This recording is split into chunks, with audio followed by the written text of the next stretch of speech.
Search the internet and you'll find any number of videos about the art of winemaking.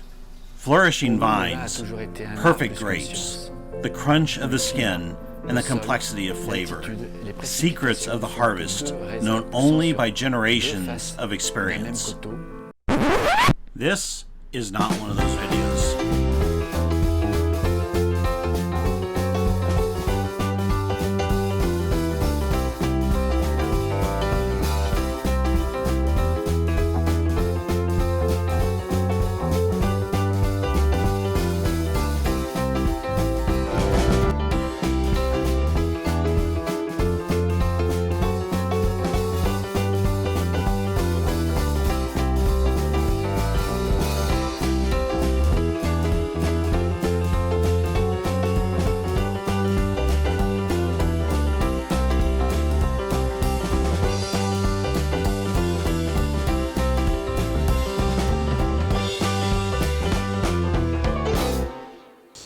Good morning, friends, and welcome to the Catholic Family Podcast, where today we're going to try something we've never tried before, and depending on how it goes, we may never try again. We're going to try to make some berry wine. So if you look behind me, you can see this is about 4 years worth of growth on some berry plants that we have in our backyard. We're going to try to harvest these. We've harvested small harvests before. This is our first big harvest. Down the street, as you probably saw in the introduction, we've got a mulberry tree that is loaded with mulberries, and we need to basically just go and harvest that. But we're going to give it a try, and we're total amateurs, but we're going to see what we can do. Come join us, and we'll get started.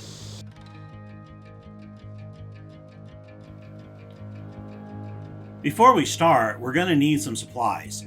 You can find these supplies on Amazon or eBay. Unfortunately, if you're inclined away from big tech sites like Amazon or eBay, you may have to find a local specialty store that sells wine supplies. Or better yet, see if you can find specialty outlets on Amazon and try to buy it from them directly.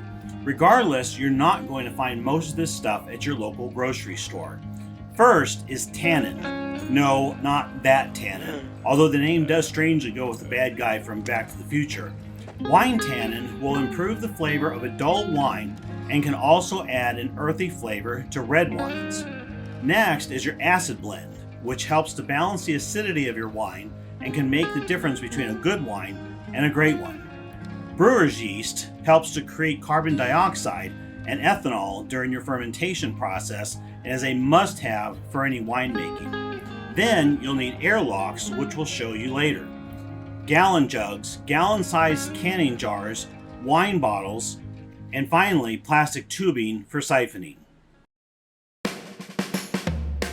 And we've actually been growing berries here. You can see that we've kind of plucked a lot of them off, but they grow. They're just absolutely prolific. In fact, even in a couple of days since we harvested last, you can see a bunch more have turned.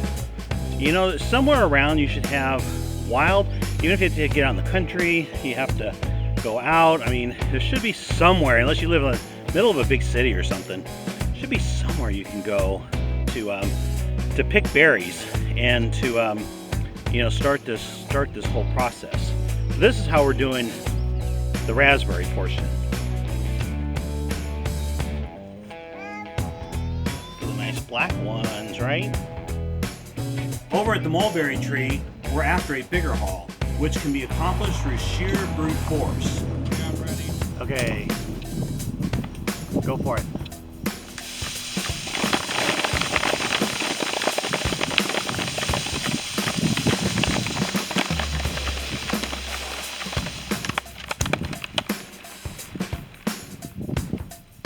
Awesome. Or with a tree hook, known colloquially as a Novosota crozier.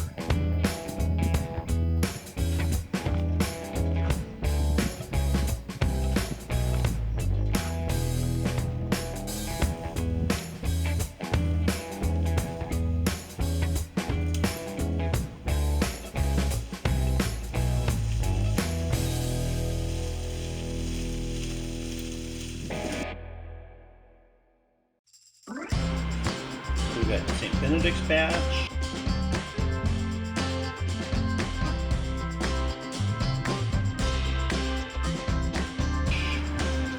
gallons monastery mead.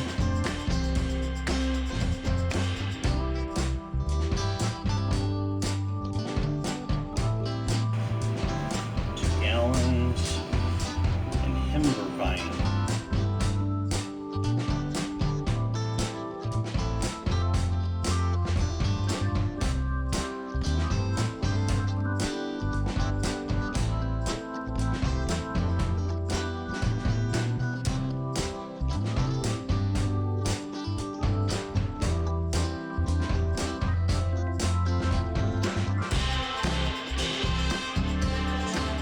Here are the mulberries being processed, and you can see that the mulberries, you get a lot of sticks and bugs and unripened fruit and stuff like that, so it takes some effort to get.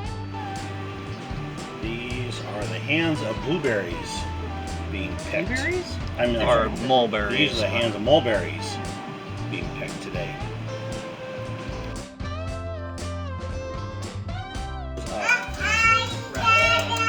This looks like a honey recipe. This batch 3 getting closer to mead, so we're still about half with sugar and honey.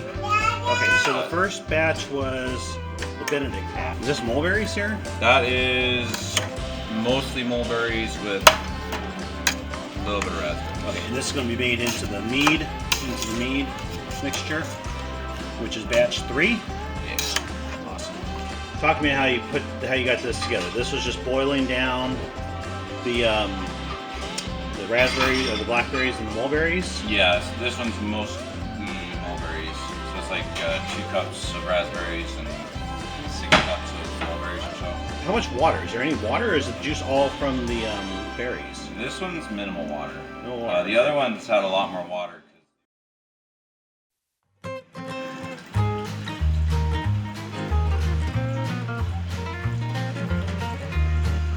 Oh, and you might have just making this better. Oh, sorry.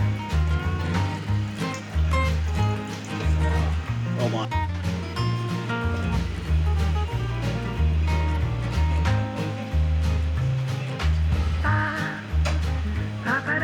This has been my favorite spoon of yours.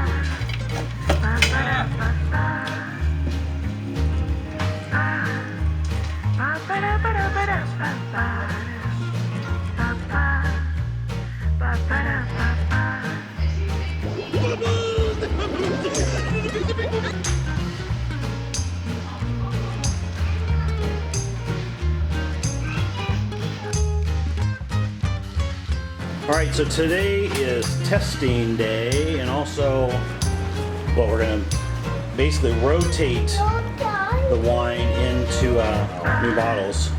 All right, Dominic, so what's your prediction? Is this gonna be good or bad? It's going to be really weird until it actually ferments all the way. So we're moving it from bottle to jar, just so we can get a siphon going. While you're at it. How is it? It's actually pretty good. So I didn't have the pectin enzyme or pectic enzyme. Oh, that makes it more clear. It does, yeah. So it's gonna be a little bit of a muddy looking wine. It'll still clear up a little bit. How's it taste? What do you do there? Wine. That is entirely wine. That is So we're separating out the wine, and you got the dregs in the bottom. This is just leftover pulp and whatnot that we are going to keep in a quart jar. We're not sure what we're going to do with it. Maybe give it to the chickens, put it in ice cream, who knows? En 100% chardonnay. Pour Bel Air Luxe, une dose de liqueur unique est ajoutée juste avant la mise en bouteille, apporte une élégance.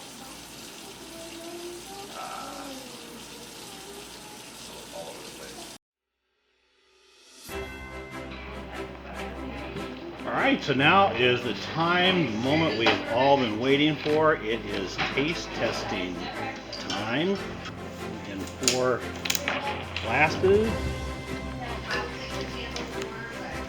still not aged all the way, but Still not, no. We've done one aging basically, and Yeah, we've got a couple more agings to do. second fermentation. So Okay, so the idea is we're going to take a drink from each of the four, and when say that again, we're going to cleanse your palate. cleanse palate. Should use an orange, but I don't know. Not sure if you have orange. You might use like lemonade.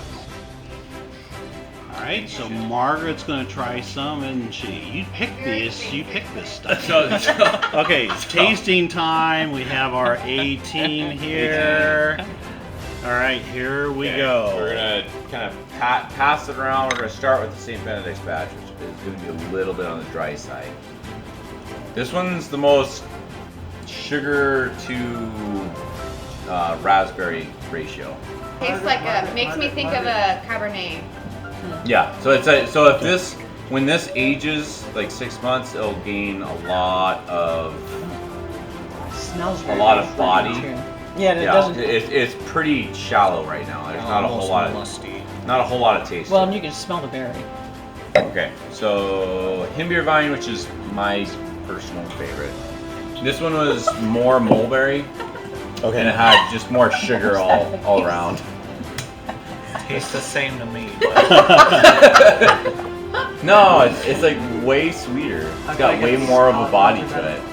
Clara's You doing can her taste thing. the berryness to it, I think. So this I have has no idea what the Himbeer this Vine has is. mulberry and raspberry. Mulberry, raspberry, Less and sugar. honey. Yeah, so it's less sugar, more honey. So the Monastery Mead, which is my This is the one I was looking forward to. this one is my least favorite. So, all right. So tell us this one. Is it mulberry and raspberry? Yeah, this one's similar to the St. Benedict's batch, but it's got more of a honey? tartness. You do not taste the honey very much. Right. Little on the strong side. Honey would be neat. It almost has a beer, almost like a wine beer level. Yeah, Right. you can taste the Yeast. yeast more Yeah, than those the other you know ones. those malt Yeah. foo drinks. Right. I think it's pretty less- good. little less of a tannin. Less tannin effect. Doesn't shrink your She tongue. has the. So cinnamon. Cinnamon. This one is interesting. I really like this one. This had the cinnamon stick. Well, Margaret's And could the be actual like mint. that if like I got it wet Oh, and yeah. brushed it out and then. So cinnamon had way more sugar than any of the other ones. So it almost makes So me you feel have like a you got higher alcohol content, but you also have a higher. Tastes like it's blue just- vine. It's blue vine. Yeah, Oh, it is blue okay. vine. It's, Yeah. I would drink Yeah. that right now, right there. That is the That's cinnamon is ready to drink. The other ones I think need to age to get a little bit of mellowness. Would you pick berries again? You think so? Was it fun?